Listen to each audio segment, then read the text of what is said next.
All right, welcome back to Thoughts in Stereo. Today we have a very exciting episode with a very dear friend.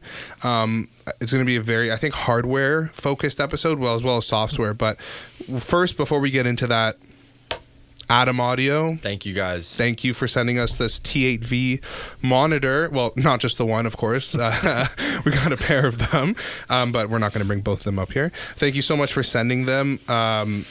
They replaced my old piece of shit speakers I've been using for 5 years, so they sound incredible, and I'm sure they would even if I, got these after listening to another set. Yeah, exactly. And I've been here doing production and post-production, and they sound fantastic. Thank you so much for sending them. These are like the more consumer grade as opposed to like the A8X is the more professional, I think. And this one is aimed more consumer friendly wise, and it's, I think, a lot less expensive.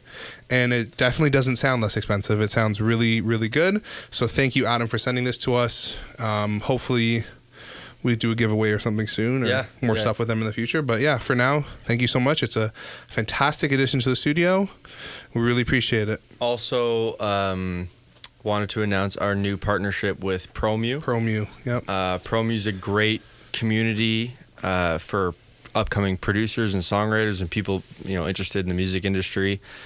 They have a lot of resources on their website and their Instagram. They sell packs that work great with Ableton, and there's everything's mapped with an Ableton. It makes it really easy to make dope sounds, and they have tutorials on all those things on their Instagram. Definitely check them out. PROMU.io. It's PROMU.io on Instagram, and their website's the exact same thing. So they're our new partner on the show, and thank you guys. We're very lucky to have them. Yes, we are. And for Adam and for PROMU, we're very lucky. There's a lot of great things coming in the future, and thanks again. All right, get it out of the frame. Now it's time to do the interview. Can you move my mic? Oh my God. Today we have a very special guest and a very good friend to the both of us who has helped us quite a bit. Yes. Brad, please go ahead and introduce yourself. Tell the world about you. Name's Brad Wykes, North American marketing manager for Native Instruments, based out of LA. As you can sort of hear, not originally from Canada or LA. Australian, grew up in Sydney. Background is worked in book publishing and then into advertising. Then one day was scrolling through Native's website looking at gear I wanted to buy. On my phone, fat-fingered, hit the wrong button, went to jobs, wonder what jobs are available. Is that that's the real True story. And then under awesome. under LA, because Toronto was technically under the LA marketing manager at the time, it had marketing manager for Canada. And I was like, shit, okay, it's 3 a.m. writing up a cover letter, why am I great? Like, it's always awkward and weird. Put it in, one thing led to another, got the job, was marketing manager for Canada for about 2 years. Then I just moved to a new apartment in Toronto, and my boss was like, hey, you want to move to LA and do all the North America? I'm like, shit, okay, you're going to take care of my visas and stuff? They're like, yeah. I'm like, okay, yeah, we're doing this. Facts. So I told the girlfriend, I'm like, hey, I know we love this apartment for the last 3 weeks, but... So did you sign a 1-year lease on that apartment? Oh, yeah. Oh, yeah. Fuck me, man. Oh, yeah, she was not happy with me, but it's a great opportunity. Of course. That is... Oh, my God, that sucks. It was literally, we'd signed the lease, been in there about 3 weeks, and we're about to go on a 3-week vacation. So on the day before, my boss was just like, just something to think about on a 14-hour plane ride.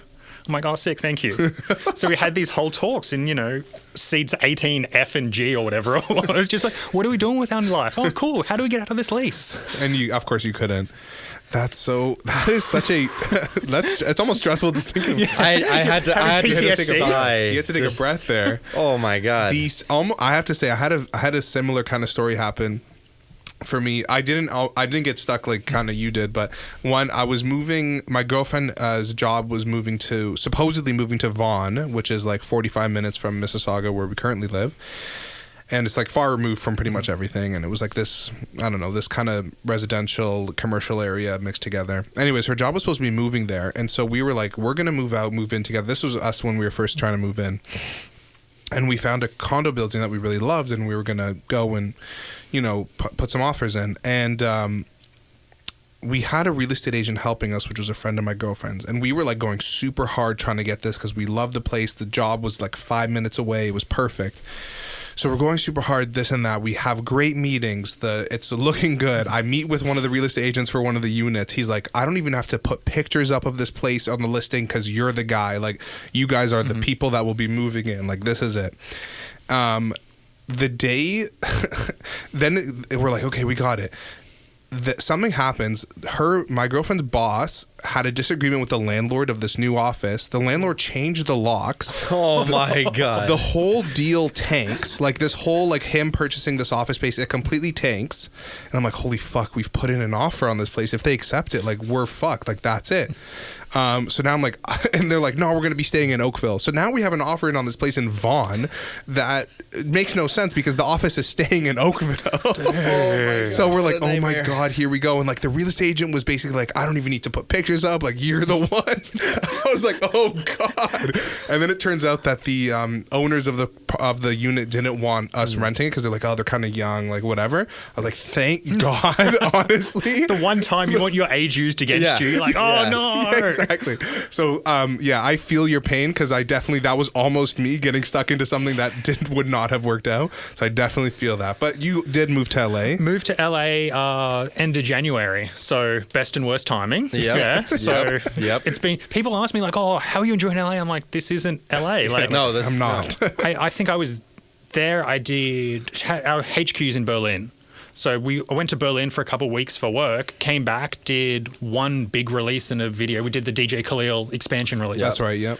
So we did that, did some Instagram live thing with him. And my boss came around and was like, hey, everyone, pack up your stuff. We're going to work from home for a little bit. This was before or like pretty much the same time? This was early March. Yeah. And then they shut down the office like, yeah, we'll be back sometime soon. And it's 2 weeks. Yeah. And I was like, And no. 9 months later, So here we yeah, are. but it gave me good time to set the house up. I was home for all the furniture deliveries and all that fun stuff. Wow. But no, it's been good. Then just kind of reaching out to artists as well. Be like, hey, I'm the new guy. Remember me? Like, and then also relying on guys like yourselves in Toronto where, hey, who do you know? Who'd be someone I'd be good for me to speak to? Mm-hmm. Because that's still very important. Toronto's still very important. Okay, don't get it mistaken. Well, it's also the case where they're like, oh, you know these people in Toronto. I'm like, yeah, that's the friends. That's the guys. Like, oh, they're everywhere. I'm like, okay, cool. People are watching Toronto more than I think Toronto realizes. Yeah. I think you're right.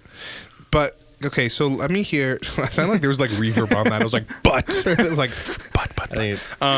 Tell us how you went. Like, okay, so you were of course into music then. That's why you're on Native Instruments page in the first place. Yeah. Were you producing? The way I describe my producing is I'm the dude that plays basketball every Saturday, has all the gear, knows all the stats. Do not choose him on your fucking team. Like I love producing and I'm terrible at it, which is how I know I love it. Right. Like then I'm like, cool, this is fun. Like, oh, it sounds trash, but you still. But you're having the best time. I love it. I show my girlfriend, here's this 16-bar loop I did. She's like, oh, that's cool. So that's great, honey. Yeah, she's like, and she's all supportive and that. But yeah, I liked music gear, and after moving to Toronto, I had to sell all my stuff in Sydney. So then when I got here, get jobs, start rebuilding. Cool, got to this, got to that. Get software, get a computer that can run it, and then it's just always been that love. But it's been this really weird angle where I went from I was the only one of my friends I knew that made music to now I know guys like you that are professional. So it went from everyone thinks I'm really cool because I know how to use a DAW to you guys being like, oh, cool, you've only got one hit. Like, give it a rest. Yeah, but that's what it is. Then I'm now traveling in these rooms pretending like I know what you guys go through. And it's interesting seeing it and learning it from the other side. Right. Because the way artists act towards each other is different to the way they act towards marketing people. Yeah. They're like, oh, that's really cool. I'm doing this. I got it all in control. Then to marketing people, like, shit, what do I do? I'm releasing a sample pack. What should I do, Brad? Yeah, facts. No, that's so interesting. It's I don't think I've ever heard of somebody being like, oh, I fat fingered a job listing, and then I was like, fuck it, I'll just apply anyway. That's the best. That's the best. And you know what? You know what's great about it is you fit so perfectly. Yeah. but come on, but it was no coincidence. Like you said, you had a marketing background. Like, what was the book publishing thing? What was that? Book publishing, once again, fluked into it. Was at I want to say it's skill, but it's not. I was at a book signing for, you ever seen the TV show American Gods? Yeah, of course. The dude wrote a really famous comic book. It was a book signing for him, Neil Gaiman. Waiting in line, saw someone talking to a lady who looked important. I was like, hey, are you his publisher? She's like, yeah. I'm like, how do you get into that? Like, It's such a weird thing. She's like, oh, you do this, you do that. I'm like, oh, cool, thank you. I was like 19. She's like, oh, come back. Here's my card. I'll give you a job. And so I was the office gopher there for about 6 months after school. Wow. And they were like, hey, we need a full-time person. And this was working on Stephen King, like Neil Gaiman, like the the big things. And I was like, cool. And I'm just there learning. Then eventually I went to school for advertising. Because like this is, if I want to move up in this world, I've got to get a degree. This was in Australia, right? Yeah. Okay. And then out of advertising, I worked in what's like media planning and strategy, which isn't making the ads. It's like, where should we put the ads? Yeah. So it's all the data nerd stuff that is now producers living on that. Like, what are your search terms? Exactly.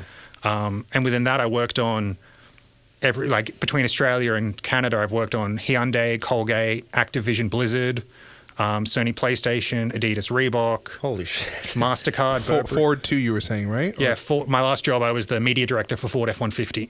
So once again, going in, I'm not a truck guy, but I learn a fuckload. Yeah. And that was my last role. And I think all of that knowledge helped me coming over to native. Right. Where it's like, hey, you know marketing, you know data.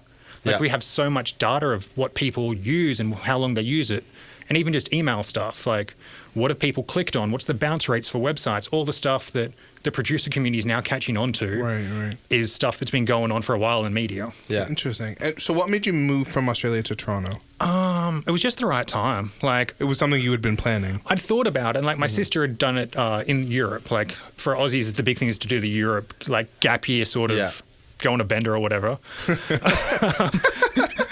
But for me, it was like relationship had ended. My lease with my mate living in a house was coming up.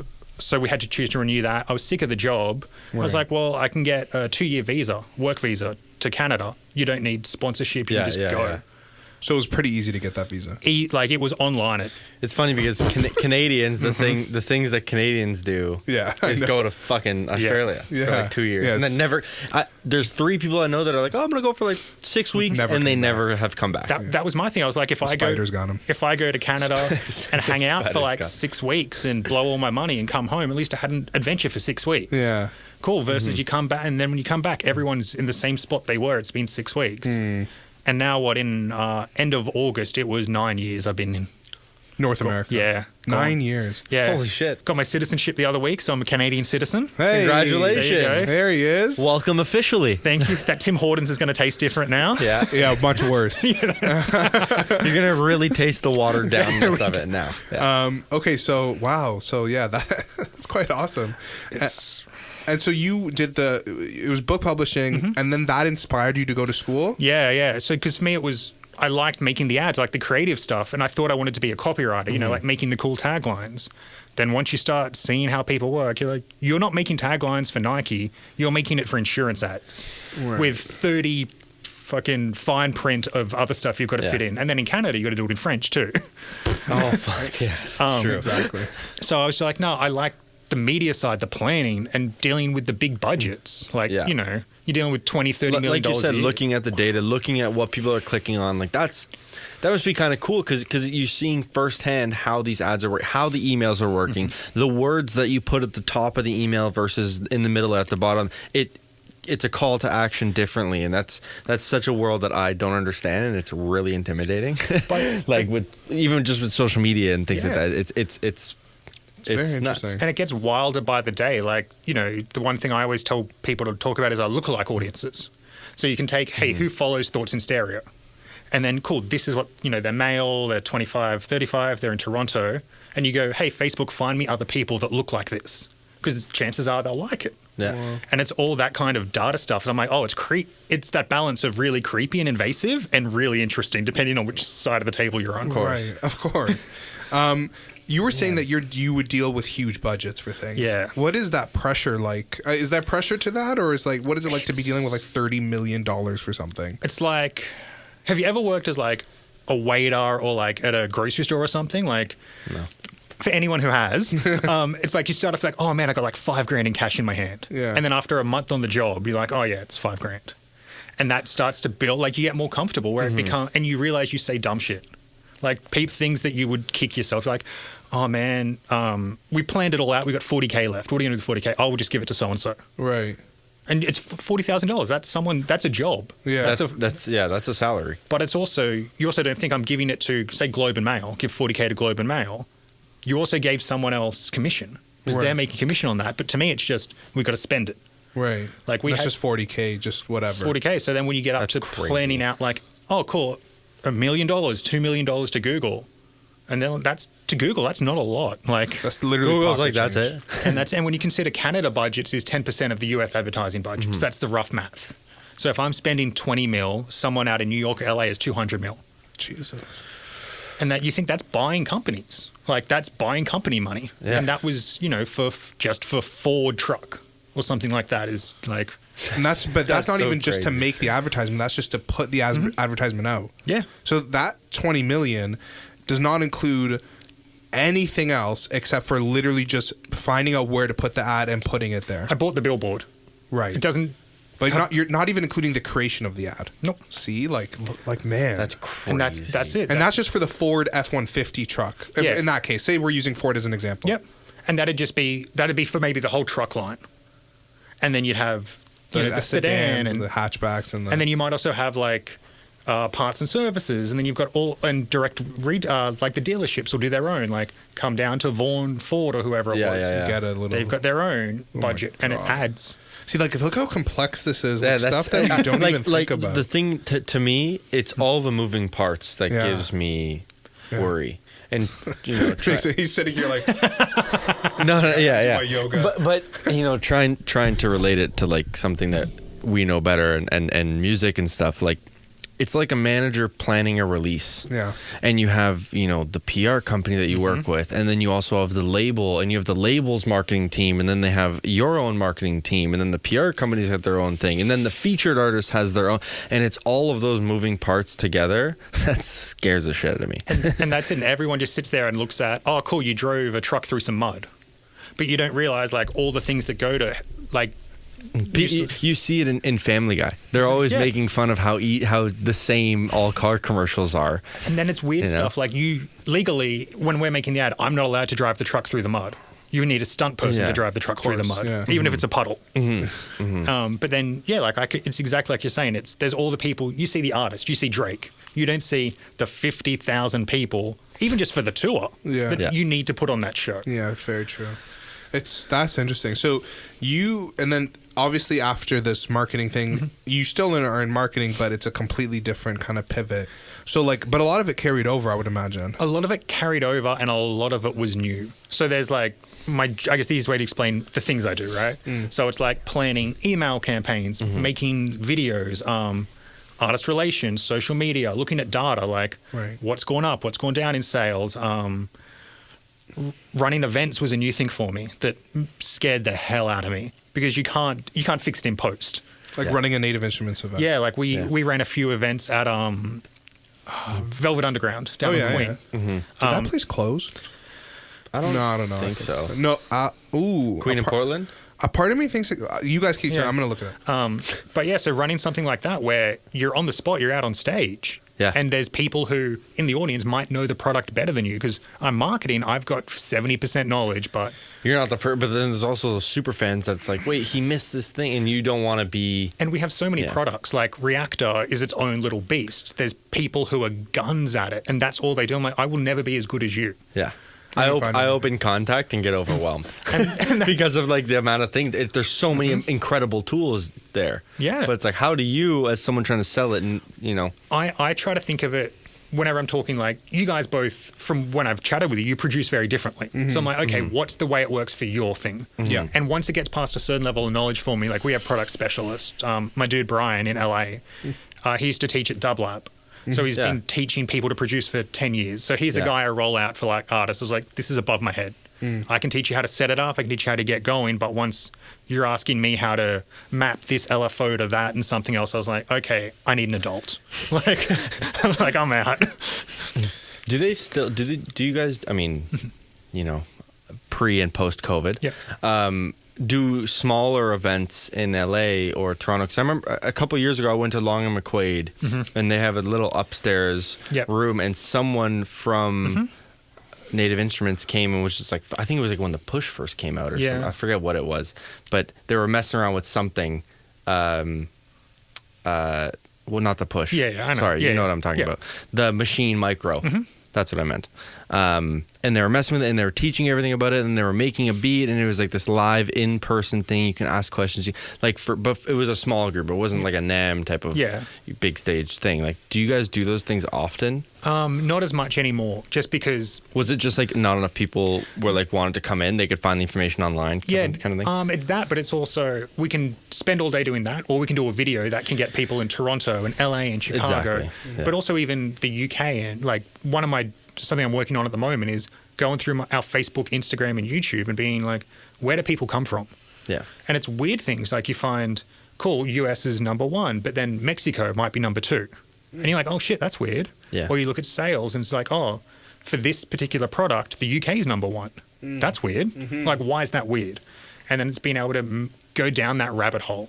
And figure it out. And we get all the data tracking for it. Like, cool, you had 12 people come to an event. I don't know what you do. I don't know what you did. But online, I can recommend other videos and I can get you in that kind of funnel. I hate that term, but yeah.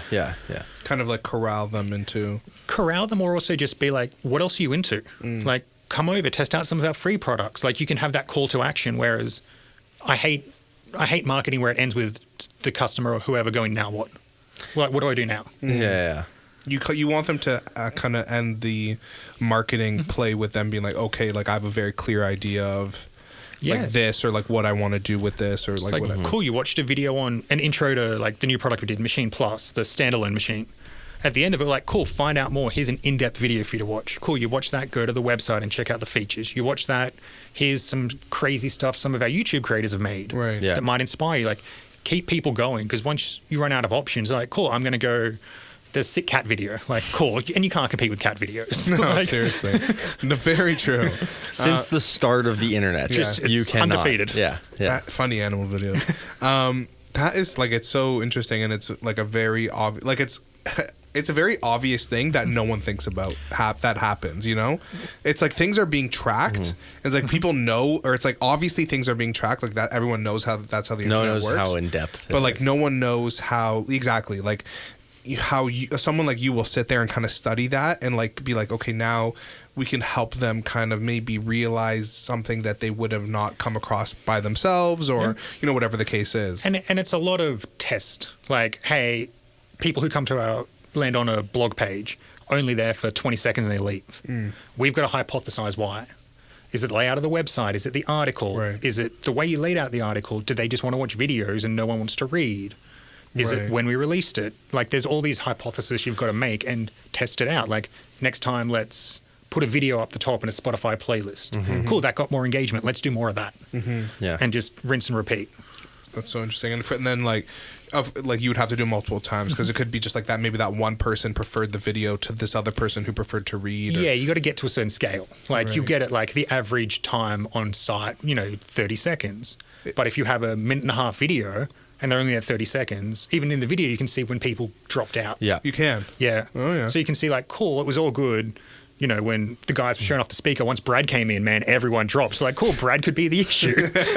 Hopefully not. But that's how you figure out what to do in the future. And you're just straight guessing. And it could even be, you're guessing, do you not like what I'm talking about? Do you not like my accent? And it's all these things where you don't relate to me. And that's where we also try to get diversity in our things, where diversity of people. So someone watching is like, oh, that dude looks like me, he talks like me, he uses the slang I use, he makes the music I use, is always important. Because how many times do you see a product like, oh, that looks really sick, but it doesn't make the music? But this guy's making dubstep or something. Yeah. Yeah, it's the same thing where it's like you'll see a tutorial for like say a synth on the internet, but all the tutorials are just like these weird like droney like. It's like these guys just like meow. Yeah. And I'm like, this is fantastic if I'm like scoring an alien movie, but like otherwise this is of no use to me. But then you realize, like, you sit down with the actual thing, you're like, wow, this is actually fire. Yeah. So yeah, I think of course with producers more than anything, they want to see somebody making the music that they make in a video or in a tutorial. Yeah, and we obviously make our own videos. We just have like great content creators, and a lot of them are out of Toronto and like Canada. Native has a lot of connections with Toronto, with the producers especially. Yeah. It's very good. Like, we got Jair and Datsun, who are monsters on Machine, like, and they're both great artists as well. Yeah. But they do all, Datsun does his lo-fi stuff, and he's a monster finger drummer, great singer, and you watch it like, cool, that could be me. And I think that's what it is. And then you've got other people like all over the world who, cool, they might make the drony stuff, and the drony stuff is for someone. Exactly. But you have that wide option, so it's not just, we see it, we're like, oh, cool, that's great, but I don't use it like that. So you assume you can't use it like that. But someone else will. Exactly. That's so interesting. Until someone else does it, documented. And then, that's... To be honest, I had probably one of the first things I ever bought was the first machine. And and I just like didn't put the time in to learn it and stuff. So I gave it to a friend that was starting to produce. I said, "Use this. This is what you should use." Ungrateful bitch. And you know what, man? No, just kidding. But now every time I get in the studio with this one particular guy, Sad Money, and he always, no matter what he's doing, he starts a machine. I saw that too. I noticed that as well. And like when we first started getting in the studio, I was kind of like, oh, he's just gonna like run through loops. He's gonna run through machine loops, like the same way I can just run through loops on Ableton. But except he's only limited to machine. But the way he used it was so fucking fast and so cool that now every time I'm in the studio with him, I'm like, damn, I really need to like spend 2-3 days and really figure this out and learn how to use this with my workflow. And because it's really cool. There's so many capabilities that like even after watching all the videos and seeing all the people use this stuff, there's little things that they do for 2 seconds that you miss in the video that could be your favorite thing about that product. And it's very true. Whenever I'm teaching someone how to use Machine, me and you talked about it before. Okay, cool, you use FL. How do I relate FL to this? Yes. And it's even doing the translations, like, programs equal groups, like channels equal like this. Scenes, like translating it to the way that makes sense for people. And because you can't expect everyone to use it the same way. And even amongst hardcore Machine users, I watch people, I'm like, oh, you do it that way. And I've seen hundreds of different people use Machine. I'm like, oh, that's wild and weird, but okay.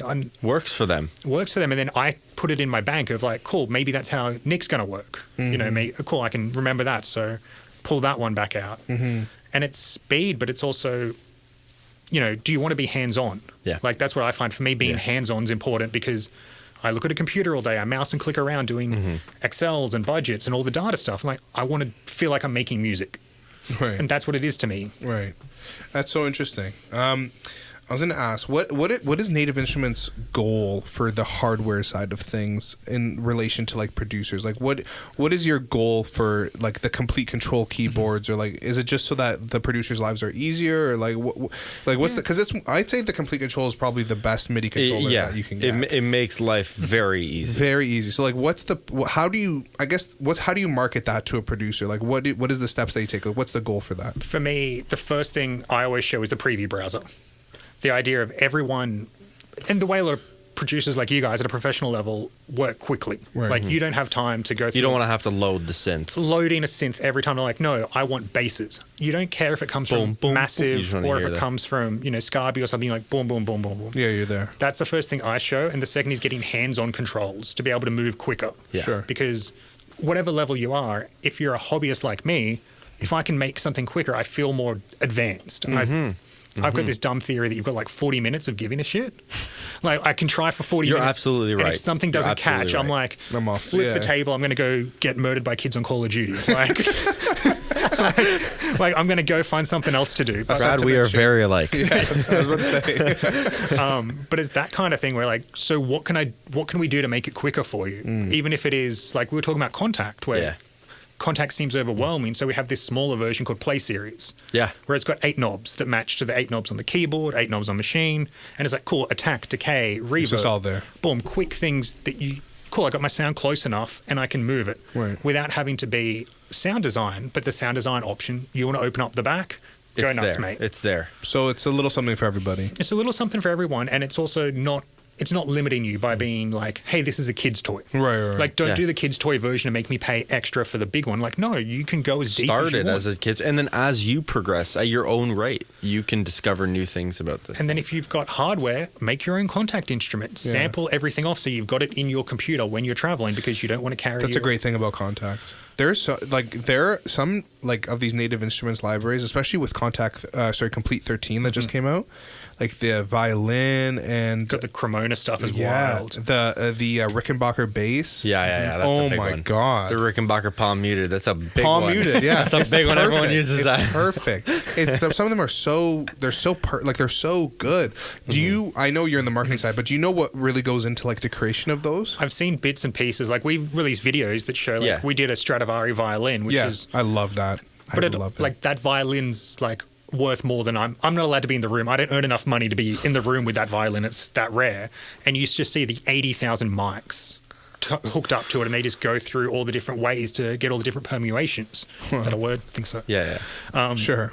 Sure. It's a word now. And so, Yeah. but they'll have like, we have a whole team in Berlin who are like music experts who are like, no, if you wire the microphone, if it's this kind of mic and use this kind of cable, it changes this. They're sound experts. Dude, that is Jesus. so cool.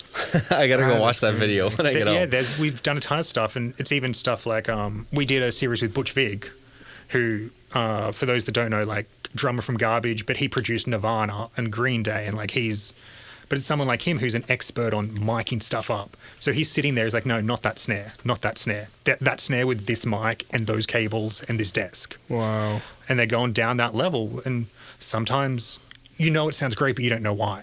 But it's just like these various things that maybe no one would ever think of. No, but then there's also that The knowledge. sound of just- engineer class of people that are like, oh, I see what you did. Yeah, Yeah, the they knowledge know. of That's just, true. I didn't like. If you ask me, like, hey, should I use this cable or I just be like the more expensive one? I don't know. Like, Yeah. That one like- with the gold plating? yeah, exactly. But Like then for like Butch Vig, Amazon's choice. but for Butch Vig, he ran it through like all these pedals, and some of the pedals are like wired differently. They're not wired how they should have been because he messed with it, and that's what makes it this dirty sound. Wow, cool. Jesus. And- I wish I was smart. I wish I knew music. I know. I wish I knew sound. But that's the thing; it's everyone's got their little And expertise. then there's us that's just like, oh, cool. Let me throw a MIDI clip onto this Yeah, like- beautifully processed Yeah. string. Fruity section. limiter comes Yeah. across. Literally. VST goes, brrr. Yeah, like literally, like that's my whole life. Yeah, like it's stuff like that. It's like truly what makes like it's what people almost take for granted. It's like you sit there and you play with the violin on Native Instruments, like, oh well, this is just another little VST I have. But then you don't realize that it's people spending hours and hours of different mics, different wires to get it like to sound as good as it does. And there's a whole team of people who it's like, cool, you got the samples. Now how do you make the GUI that's easy to use? Like, cool, you can throw all the samples in there in a folder, and that's one thing, but making it easy to use on a screen is something else. Like Yeah, that's true. A whole nother beast. we have a whole other group of people who that's what they do. Like, and make it look cool as well. Yeah, of course. Like That- use or make it look attractive to be Attractive used, and also modern. Like, cool, Yeah. you can make it easy for the 1990s, and we can just crank it out. No, we want it to live in the future. So course. in 5 years, you're not like, oh, you went with that color. Like, oh, purple was big in 2020. So that brings me to a question. So how do you field feedback from people, like good or bad? Both. Love both. Yeah. I always tell artists, like, tell me what works for you and what doesn't, because it also, whether it's a feature or a bug, is something else. Like, hey, it doesn't do this when I do this. Like, that's cool because that's the way you work. Obviously, anytime we have new products, I'm always looking. Like, I think I've sent you guys new stuff before it's out. I'm like, tell me what you think. And I always send it on to my teams. I'm like, hey, this is how it is. And you've got to prioritize feedback. Like, let's fix the bigger things first and then work course. down to, well, Nick doesn't like it when you turn it up and it goes up by 0.5. It should go up by 4. Like, cool, we'll Such a get diva bitch. We'll get there. you know, Fix my note, Brad. God. day 2. It is still unfixed. Email every day. Hi, Brad. I don't know if you got my last email, but Per my last request. per my last request, this snub still is not good enough. But yeah, like a lot of that stuff we bring all in-house because it's also everyone in-house pretty much plays with gear as well. Yeah. So if it bothers you, it bothers someone else. Like, What about hardware-wise? Like, what if you launch hardware and immediately some reaction is bad? Like, obviously, you can't just fix it and put out a new one. we take it obviously to future-proof. Be like, okay, next time we saw where we went wrong with this, and it's also getting the timing in the market. Yeah. Like, we can release something tomorrow, and then the next day, a competitor can release something like just ahead of us. I'm like, shit, okay, you've got to guess where the market's going to be by the time you release it. Right. And that's always a challenge. It's sort of like making music. Like, oh, this is the sound now. You give it to an artist, but by the time he releases it, or she releases, or they release it in 12 months, like, oh, that's dated. Like that Diplo sound isn't cutting. Is there anything that you guys are working on that you can talk about that's coming out? If not, totally understandable. I cannot. Okay. But I know there's some sick things, some things I'm personally excited for. Not just like marketing Brad, but regular Brad. Producer Brad. Yeah. Yeah. Producer Brad that's sitting there wondering why his melody doesn't hit. Yeah. That's good to know. In your time as a Native Instruments head of marketing, is that what it is? North American marketing manager. Don't have my boss coming for me. Yeah. North American god of marketing. Let's just say that.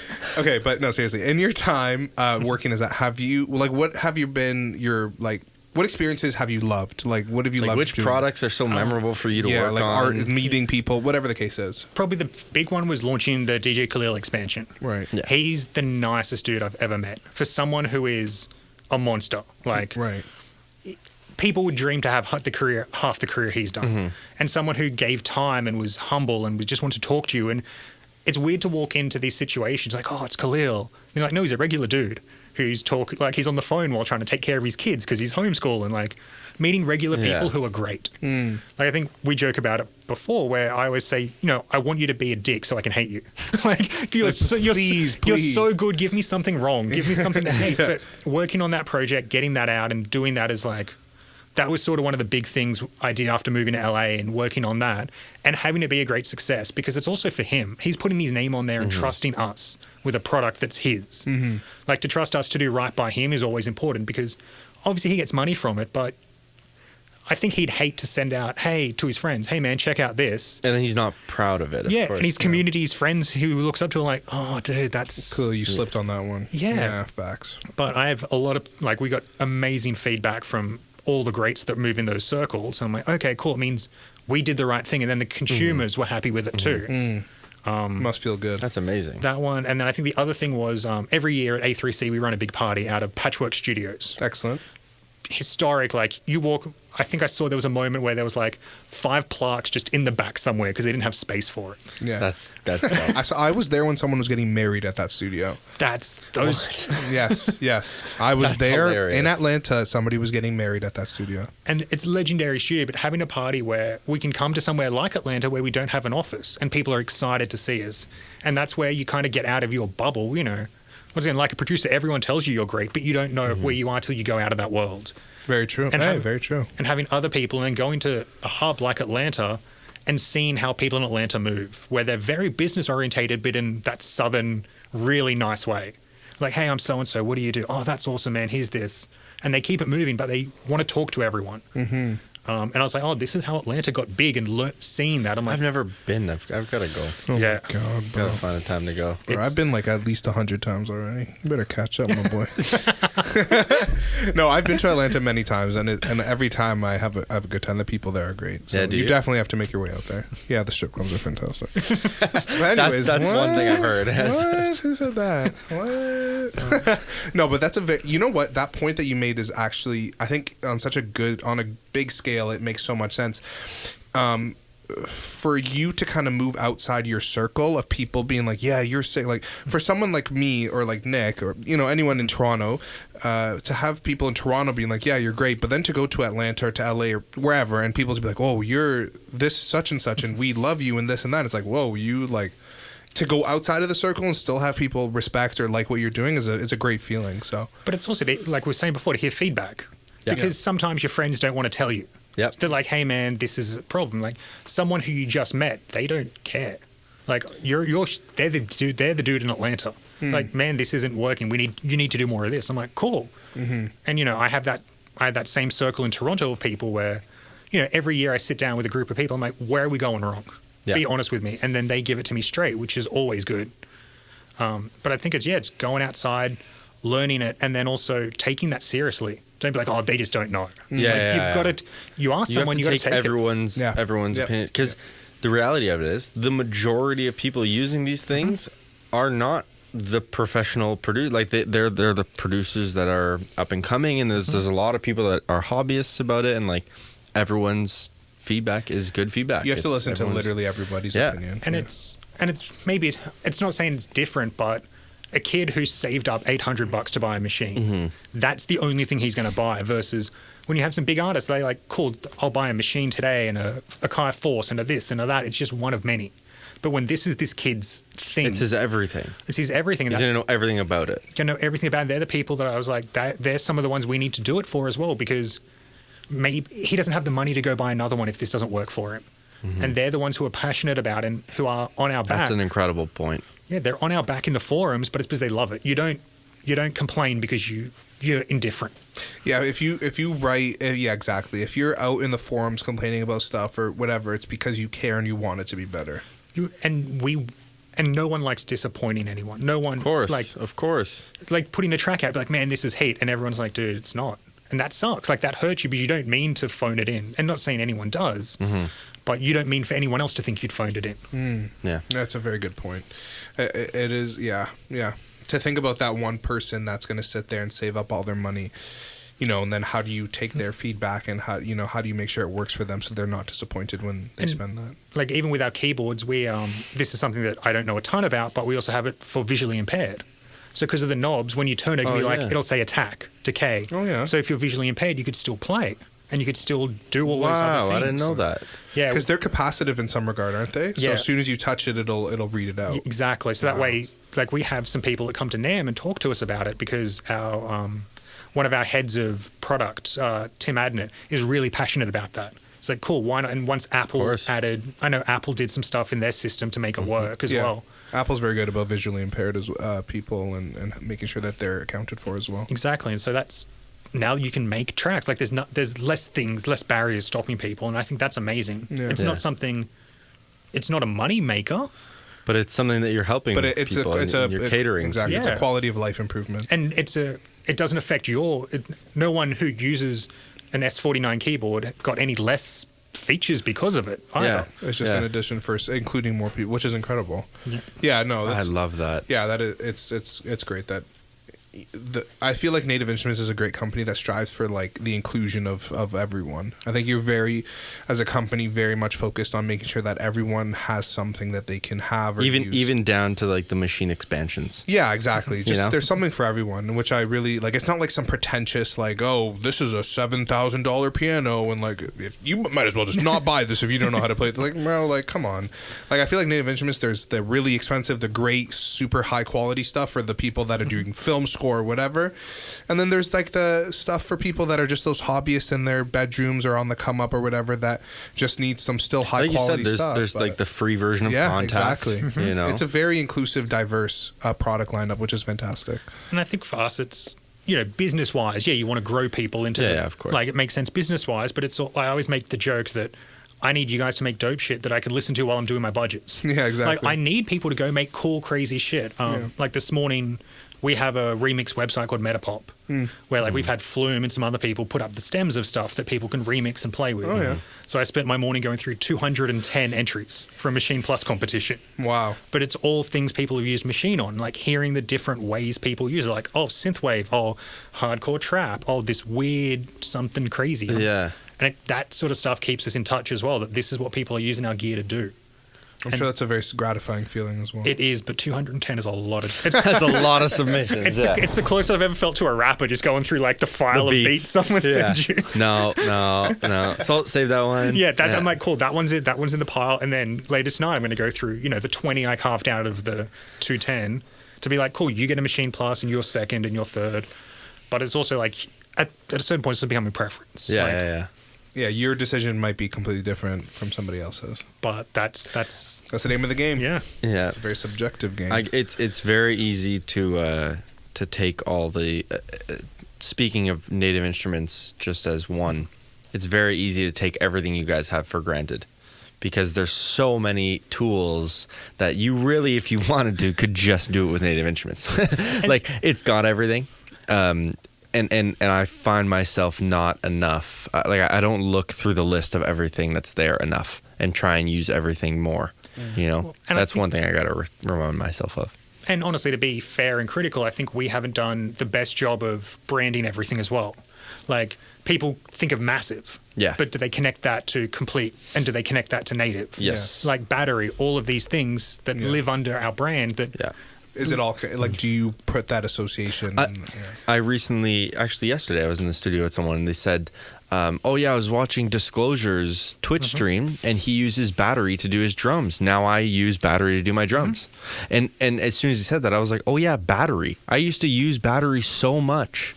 They have incredible kits on Battery, and there's always more you can find online of people making their like, you know what I mean, like." And we went the step further where all of our expansions now load up as Battery kits.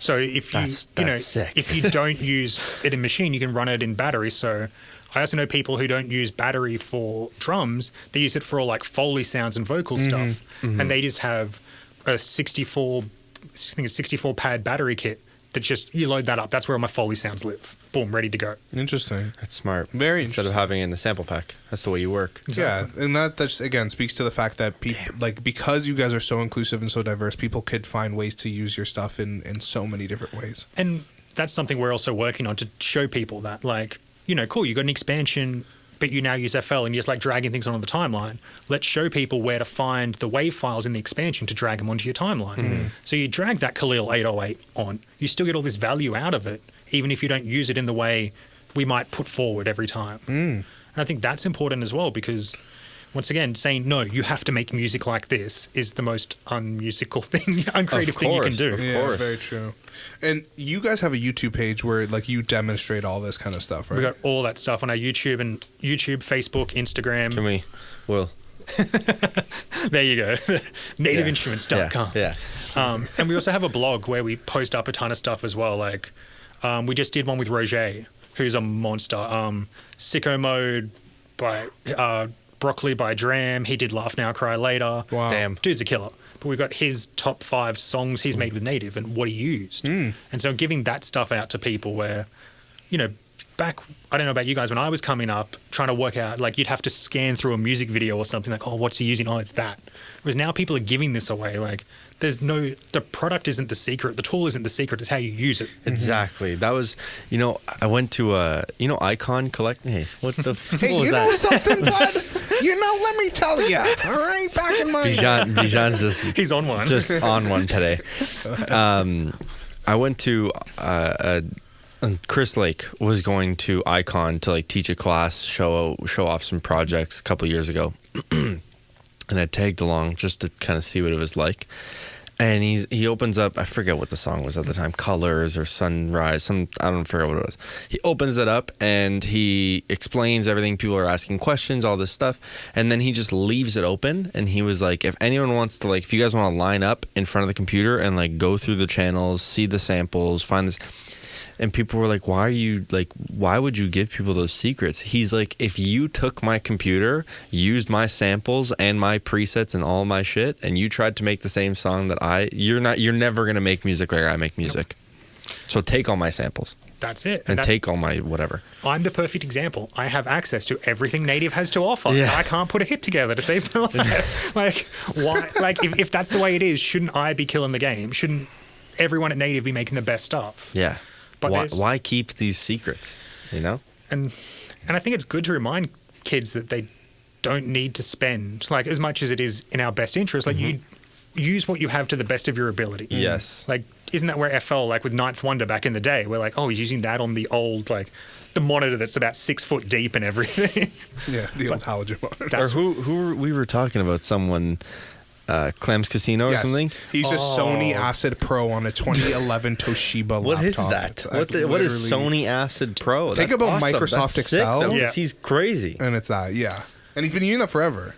And how are you going to say it doesn't work? Yeah, exactly. What are you going to tell Clams Casino that like his shit doesn't work? Like, come on, bro. But that's problem someone like me has going into. We've had issues with not with Clams, but with other artists, like big name artists who, I'm running Windows XP. Like, yeah, native access, I don't think it's going to run on that. And just because they have all of their files on the old version of Logic and all of their stems, they don't want to risk uploading and having to go back. I'm to actually on these Logic 6. Can we? tracks. You put in the 4 floppy disks to get it running. I'm actually on Fruity Loop. The the very first one, Singular. the first loop, the first Fruity Loop. No, that's the thing. Like, it's a very nuanced, complex kind of thing where you kind of have to do the best to make it available to everyone. But at that point where it's like I'm on XP and like I don't use any of this new shit, at that point you can't be like, okay, now I have to go back and make this available for. There's some people that it just won't work for. But I think in your guys' position, you amongst a lot of people make it available to the most people, hardware and software wise, and like budget wise, anything. Like it's very, very open. Well, we've also got data on the back end when you open up Complete for the first time. Hey, do you want to send us your data?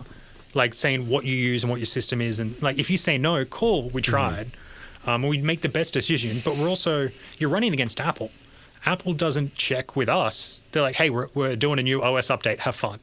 Like, oh, Big Sur's coming. Yeah, M1 chips. I'm still on Mojave. Yeah. I still can't even go to the one that's not even the new one. But so how do you deal with that? Because you don't get the blueprint for the software or the hardware. Is it like day of? You guys are just like scrambled? You get kind of a warning that like, hey, Microsoft's going to release something with the new chip, because you hear the rumblings, and don't quote me on this, but like engineers talk to engineers. Yeah, of course. And it's a scramble. You've now just got to, and the problem is we've got to now pause doing some other features to make it compatible. Because you've only got so many people. Yeah, you don't want like people to upgrade to the M1 doesn't chip. App? I guess just to keep secrecy. And also, like we're one of the biggest companies in music tech, but music tech isn't big. Apple's music tech is not a big industry. Like, who's Apple going to check with Facebook? Like, there's even then they're like, no, you'll move to us. Like that's how it works. Yeah. And that's the thing. It's like you kind of have to scramble because now it's going to be run on a whole new architecture, a whole new OS, and the last thing you want. Now they got that M1 chip. The last thing you want is like a guitar rig to be like crashing on opening every single time you open Logic after you update your computer or whatever. And there's you can tell people not to update as many times. Like, don't update if you want to use our stuff. We're not there yet, and we can do it bit by bit. But there's also all the testing because. Cool. With Mac, it's a bit easier because it's in the Mac. But when it's something like Windows, where do you have a Windows Dell or a Windows Alienware or a Windows you made yourself, or like all these different permutations, you can run into some issues. It's a very complex thing. We could sit about here and talk about it for hours. Smart and I would understand none of it. We'll get a whiteboard out for you. Well, you see, you have the Alienwares here, and then you have the Razors over here. Yeah, no, it's a fucking complex. You know what sucks about the whole yes, it's incredible that they're upgrading the Macs and they're running like they never have before, and there's this silicone chip and there's no fan and blah blah blah whatever all this apparently studio quality. There's studio quality mics now. They say on the it is. It's pretty good. I've heard it on the 16-inch. It can't be studio quality mic. It doesn't sound like this. Hey, what studio is it like? Is it my home studio? Like my USB right. mic? You're absolutely right. Recorded at Brad's apartment. The problem with these things is like, I don't know, not every, I obviously can't speak on every producer, but for myself, I love using these softwares, these like one random guy in Istanbul made this VST that has one knob on it, but it makes my shit sound great. Yep. That guy doesn't have the infrastructure to like update every time Apple's upgrading. So now I'm stuck on Mojave with all these random plugins trying to search online like what is gonna work if I upgrade to whatever. And then you just all you get is forums being like, don't do it. Don't Forever. And then don't do it. Don't update your computer ever, like pretty much. And then there's some that's like, it's my shit works fine, and it's like you're using some university kid's thing he made for fun and put it online. Exactly. He doesn't even know it spread. Yeah. He didn't know. That person doesn't even know. Like, he doesn't even look at it anymore. Like, he's like, I just put this out. I'm not going to update it anymore. Exactly. It doesn't matter. Exactly. Yeah, it's a very nuanced thing. But that's also, I think, that's the other thing that I kind of wanted to bring up is the side people don't know about the music industry, that all these jobs exist. Everyone's like, oh, I want to be a producer. Like, you always want to be the artist, but there's hundreds of jobs out there that are in the industry that you guys have all different people showing that off every week. But it's like engineers, like, cool, you like doing software design and you also like making music, right? But you're not the LeBron James of music. Like, you like me, you love it, but you can't make money off it. That's an incredible tip. There's so many other. That's a clip. Like, there's so many other like avenues and stuff to be in or adjacent to it without, if you're not like the LeBron James, like you said, to still be involved and to be meeting these people and doing all these cool stuff. We had an office of 50 people in LA, a couple hundred in Berlin, other offices as well, and that's just one company. Then you've got the Arturias, the Akais, all these other things, and then that's only on the music tech side. Just because you can't do it, you can't be the producer and the person up front. Doesn't mean you can't be involved. Yeah, you can run studios, you can be engineers, and I think that's where I would have ended up in this spot much earlier if I knew that. Like, I was always the kid in studios with friends in metal bands and stuff, and I'm like, oh, I'd love to be an engineer. Like, oh, you don't play guitar, you can never do it. Yeah. I'm like, oh, well, fuck me then. Okay. Go back. Guess I'll just go fuck myself. Yeah. I'll just go get a uni degree. Bye. Yeah, see ya. No, it's very true, and it's a very nice sentiment. There's something out there for everyone. Yes. Never forget that. And that's a great ending sentiment, I feel. Nick, do you have anything else you want to ask Brad? I just want to say that, for anyone that's out there trying to get started or, you're looking for what's the first step. I've had cousins of mine being like, yo, man, I'm in quarantine. I want to like fuck around and make some beats. What do I do? Mm-hmm. The first thing I did was send the free series of Contact. And I'm like, I'll come to your house and help you set it up, obviously, because whatever. But like, there's very affordable options of everything available with Native Instruments, which I really respect about you guys. Yep. Like you said, from the highest level to the hobbyist like yourself, there is something for everyone, and go and get it. Go and get the Native Instruments stuff. Like I'm just like the reason we have Brad on here is because he is a friend of both of us, and we both use Native Instruments very heavily. It's one of the most prominent things in all of my productions. There's at least one guitar rig in Contact and every song. You know what I mean? Like, it's always being used.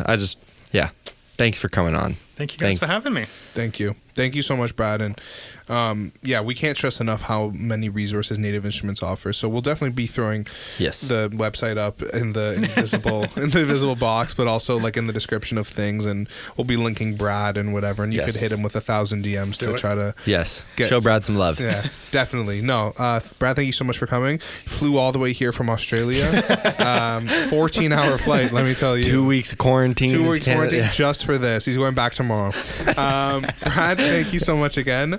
Definitely hope to see you soon, which I think we will. And as usual, subscribe, go follow Brad. Well, what's the IG handle? B Wykes Show. B Wykes Show. Yep. BWYKES Show. Yep. No underscores, nothing. I think there's some underscores in there. Oh, Christ, brother. Check after. Yeah. We'll link it. We'll link it. We also have some new stuff coming to Thoughts in Stereo, so stay tuned. Stay updated on the Instagram and the Twitter and all that. Put the notifications on. Yes. Stay tuned for more. Yes. Say it again. Stay tuned for more. Stay tuned for more. Stay tuned for more. All right.